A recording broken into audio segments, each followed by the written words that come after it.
Buenas tardes, mi nombre es Elvianis Díaz, soy periodista venezolana y hoy reflexionaremos en torno a la libertad de expresión.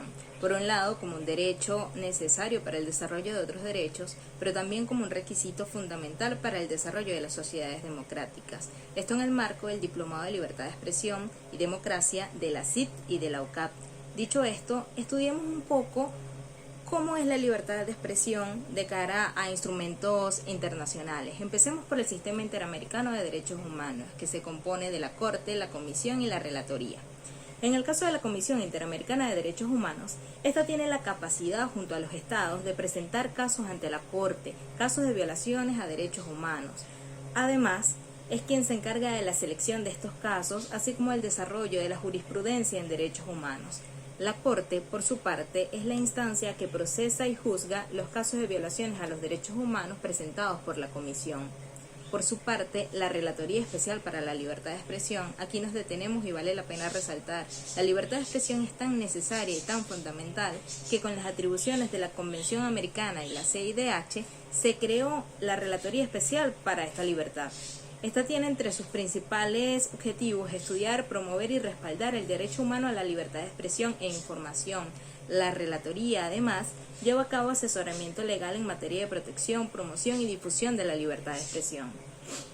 Aquí también es importante mencionar que la libertad de expresión es universal, inalienable e indivisible, sin embargo, no es absoluta.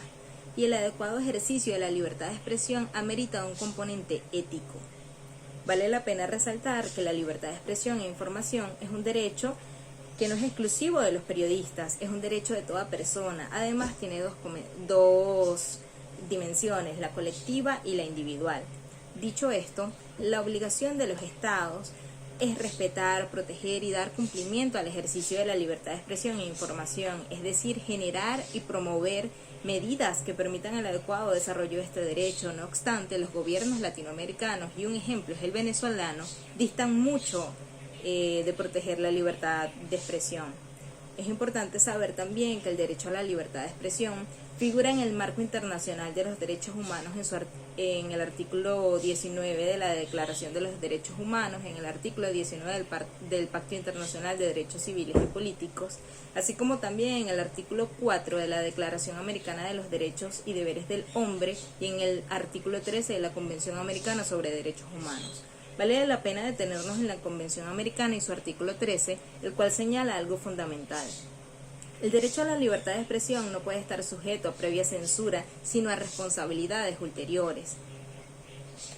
Siguiendo con la Convención, señala que muchas responsabilidades ulteriores deben estar fijadas en la ley y ser necesarias para asegurar el respeto a los demás y la protección de la seguridad nacional. Sin embargo, esta responsabilidad ulterior no puede tener una pena de más de 18 años de cárcel, por ejemplo, como en el caso de una ley llamada ley que existe en Venezuela y que se llama la Ley del Odio, que carece de legitimidad porque fue promulgada por la Asamblea Nacional Constituyente del gobierno de Nicolás Maduro, y que dentro de la ley, que además no es precisa, impone penas por delitos de opinión y los llama delitos de odio.